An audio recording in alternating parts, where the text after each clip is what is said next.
existe um céu que meu Jesus preparou pra mim, mas nunca pude imaginar o que estava a me esperar. Um novo céu, um novo lar,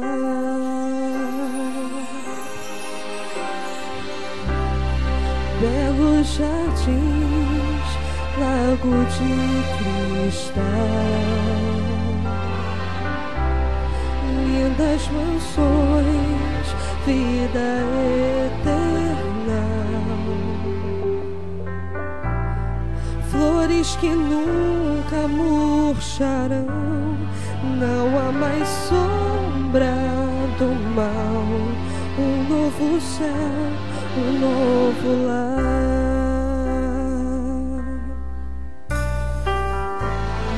Eu não preciso mais sonhar,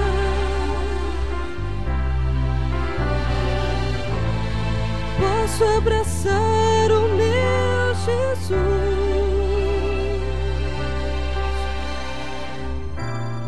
Posso tocar em suas mãos, ver as feridas do amor, eterno amor que me salvou. Quanta emoção quando encontrei amigos e irmãos por quem sempre orei,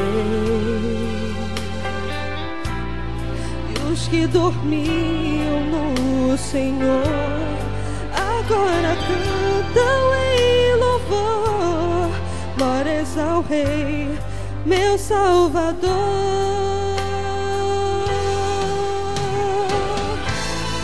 Eu não preciso mais sonhar, posso abraçar o meu Jesus.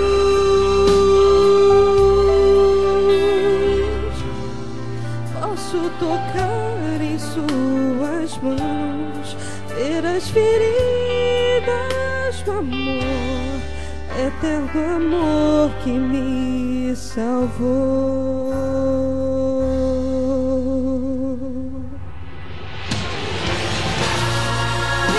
Preciso mais sonhar,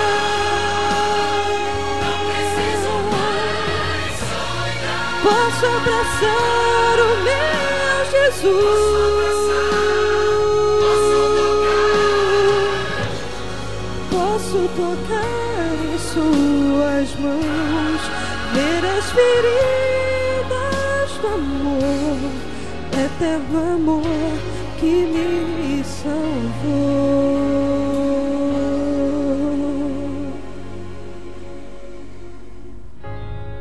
Eterno amor que me salvou.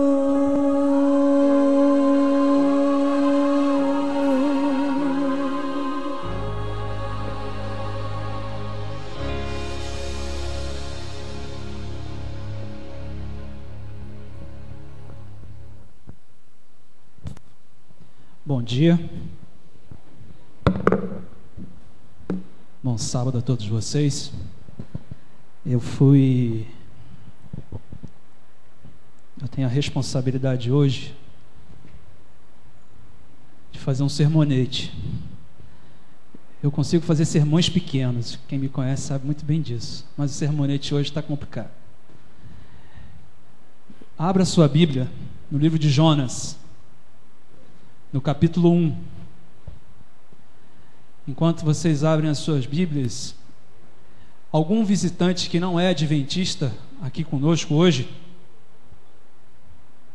esteja aqui a primeira vez na nossa igreja?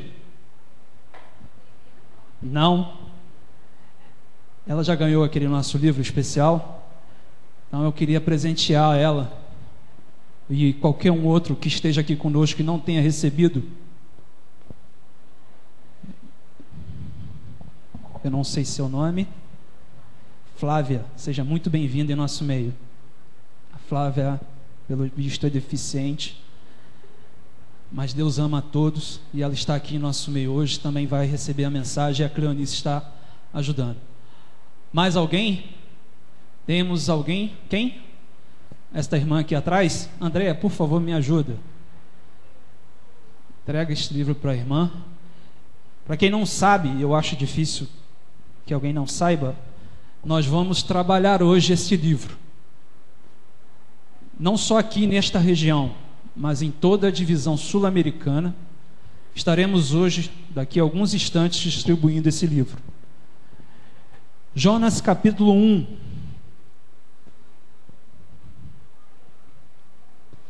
No seu primeiro versículo diz assim: Veio a palavra do Senhor a Jonas, filho de Amitai, dizendo: Dispõe-te, vai à grande cidade de Nínive e clama contra ela, porque a sua malícia subiu contra mim.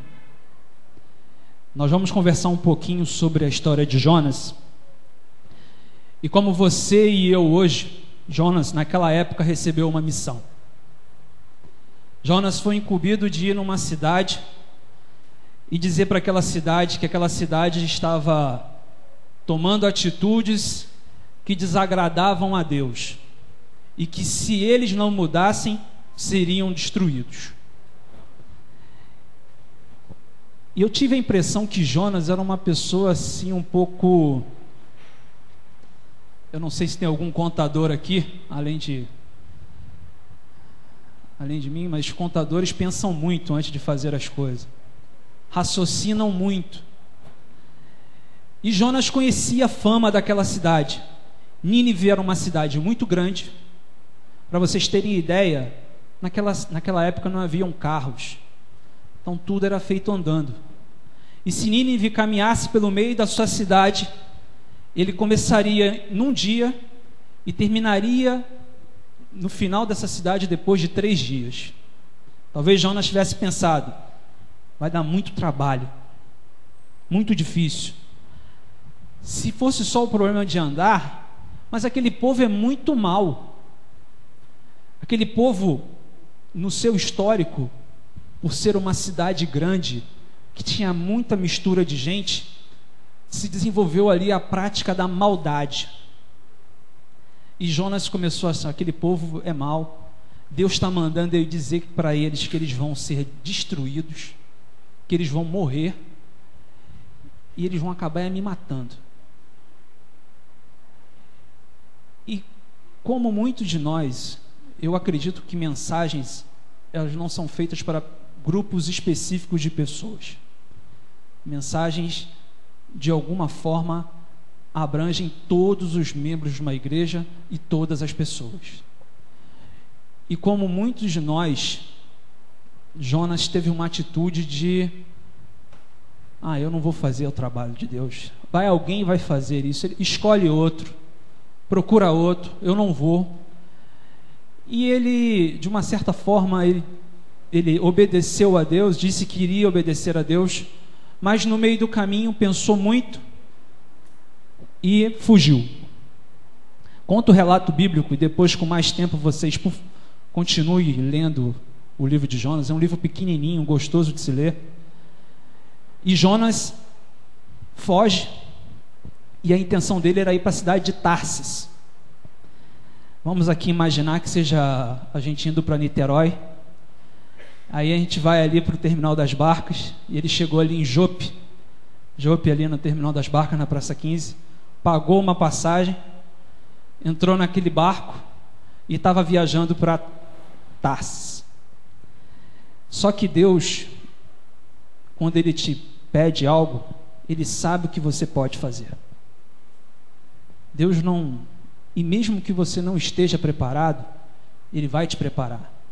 Ele disse para Abraão lá no passado: sai da tua casa, vai com a tua família, porque eu vou te fazer o quê? Uma grande nação. Ele disse para Moisés: vai lá no Egito e pega meu povo de lá, traz o meu povo para cá, porque o clamor deles está chegando a meus ouvidos. E a história vem falando de vários relatos de Deus trabalhando com as pessoas. Só que Jonas resolveu tomar uma atitude extrema e resolveu, se fosse possível, fugir de Deus. Entrou no barco, pagou sua passagem, entrou no barco, foi lá para o fundo do barco e foi tirar um cochilo. O barco saiu do terminal das barcas lá, e no meio da baía, Deus manda uma grande tempestade. O vento era forte, a chuva era muito forte, as ondas batiam contra o mar, contra o barco, e dava a impressão que o barco ia se espedaçar, ia se destruir. E Jonas dormindo. A tempestade era tanta que os marinheiros, as pessoas que estavam naquele barco, não entendiam aquilo como uma questão natural. Entenderam que aquilo ali era algo divino, algo que vinha de um Deus. E cada um, e aí vamos abrir outro parênteses, quando a gente está com um problema, quando a gente está com um problema muito grande, a gente procura quem? A Deus. Eu costumo assistir um programa de rádio pela manhã, em que o jornalista, o âncora do programa, ele se denomina como um ateu. Mas quando acontece algo muito pesado, muito grave, muito chocante, qual é a primeira frase que ele fala? Ai, meu Deus. E até os ateus clamam a Deus quando estão em perigo. E aqueles marinheiros começaram cada um a orar a seu Deus, e as ondas batendo, e Jonas dormindo. Chegou um certo momento em que o chefe daquele barco, comandante daquele barco, desce e vai lá e... O que está vendo, ô dormente? Você não está vendo que está nessa confusão? O que está acontecendo? E continuaram a lutar contra o mar.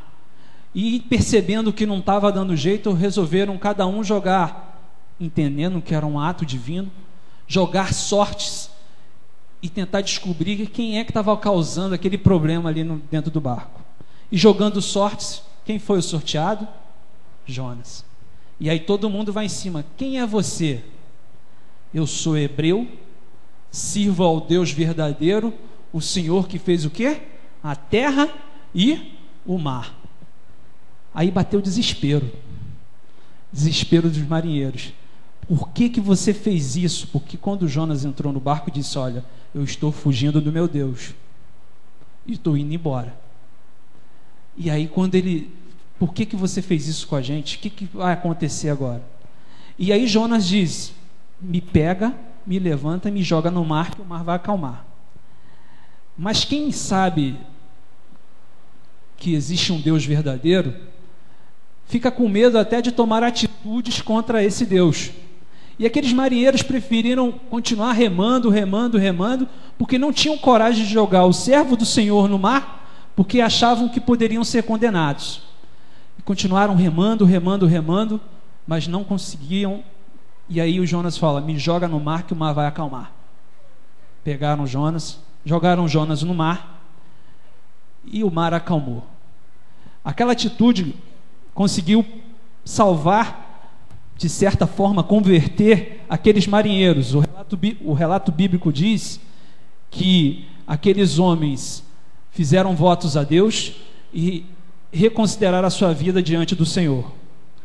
Jonas caiu no mar, e aí essa parte da história, as crianças e todos nós sabemos, Jonas foi engolido por um grande peixe. Alguns dizem que era uma baleia, mas é um grande peixe. E aí começou a conversão de Jonas. E para a gente poder fazer um trabalho para Deus, a gente precisa de um preparo. Eu convidaria vocês a irem lá no versículo 7. E lá tem uma oração que é uma das orações mais bonitas.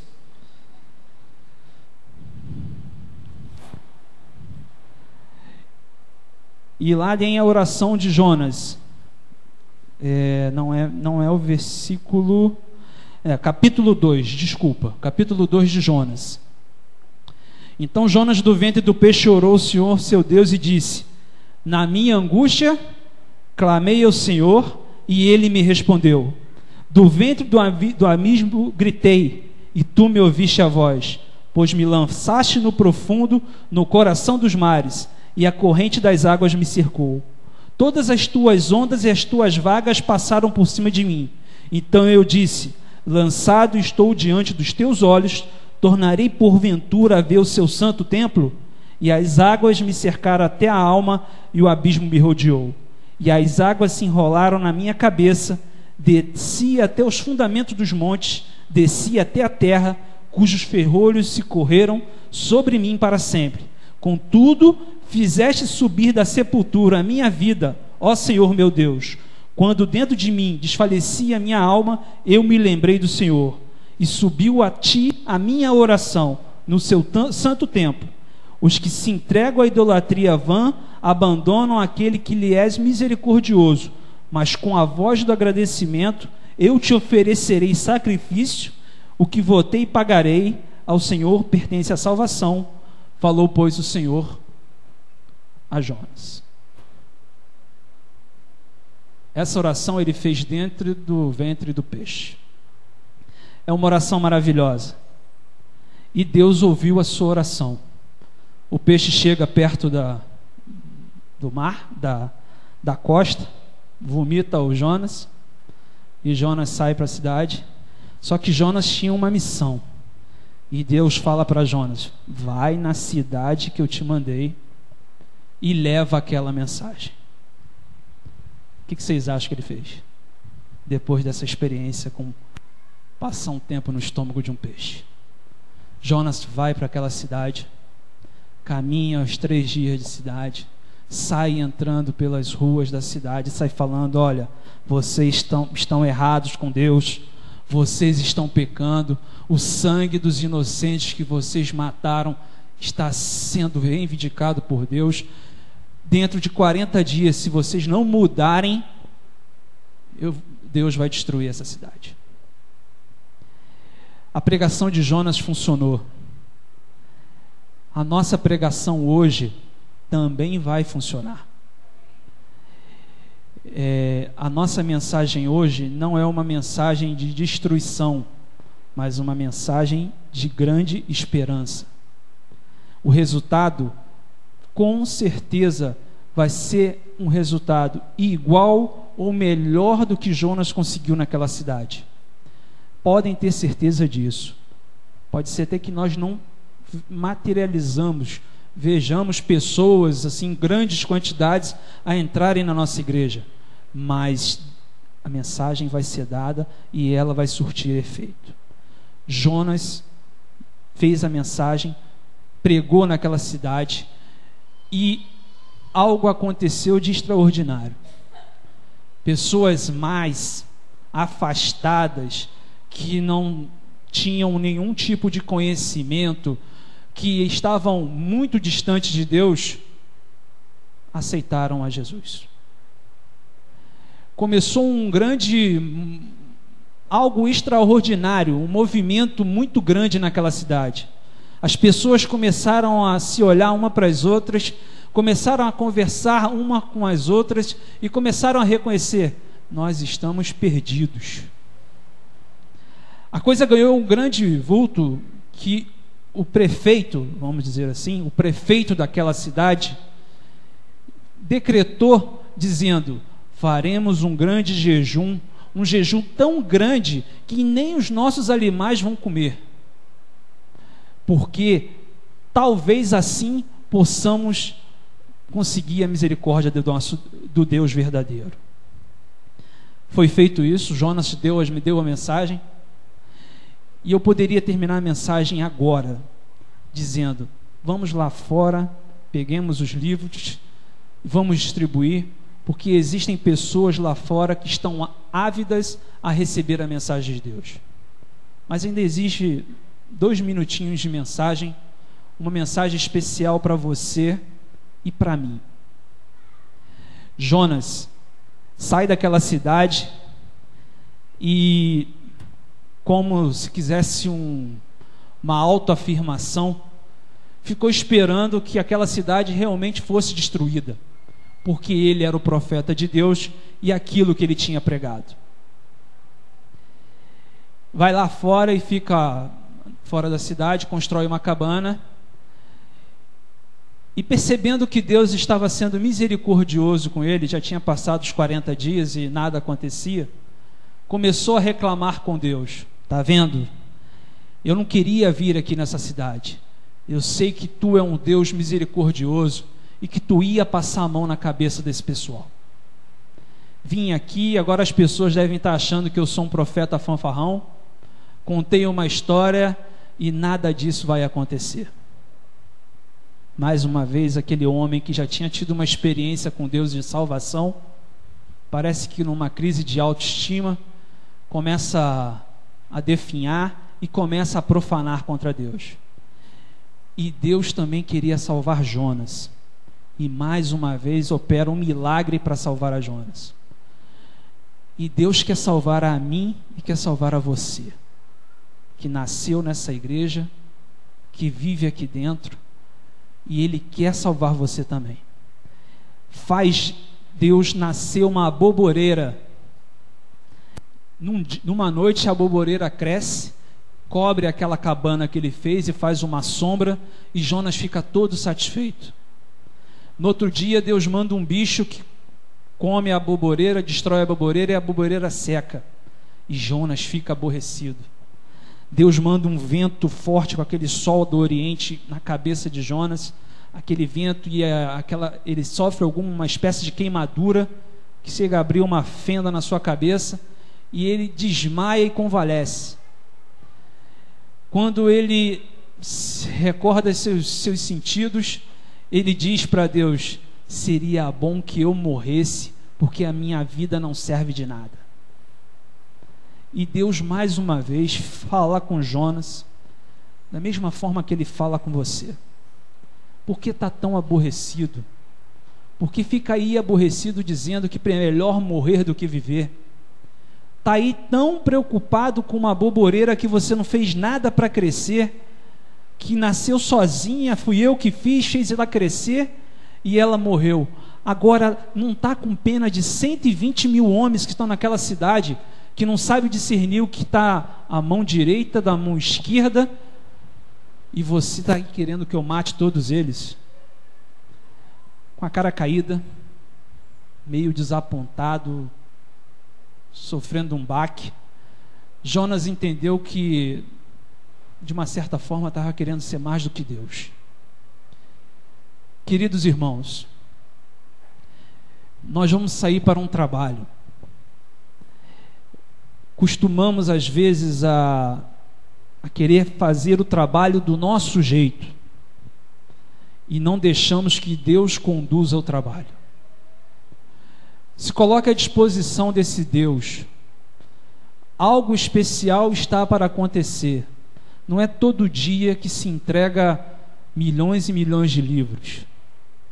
A história conta vários relatos de coisas especiais que aconteceram nesse mundo. Eu ouso dizer que vocês estão fazendo parte hoje de algo muito especial que está acontecendo nesse mundo. Eu vejo pessoas que há muito tempo não vinham na nossa igreja e que agora estão voltando. Pessoas que declaradamente diziam que não queriam saber de Deus e falam de Deus e procuram a Deus. Que Deus nos abençoe. Eu vou convidar o Paulo Robson para vir aqui. Ele vai dar alguma orientação para a igreja. E eu quero mais uma vez pedir que Deus nos abençoe e que nós nos coloquemos à disposição dele, porque esta obra não é nossa, mas é do nosso Deus. Que Deus nos abençoe.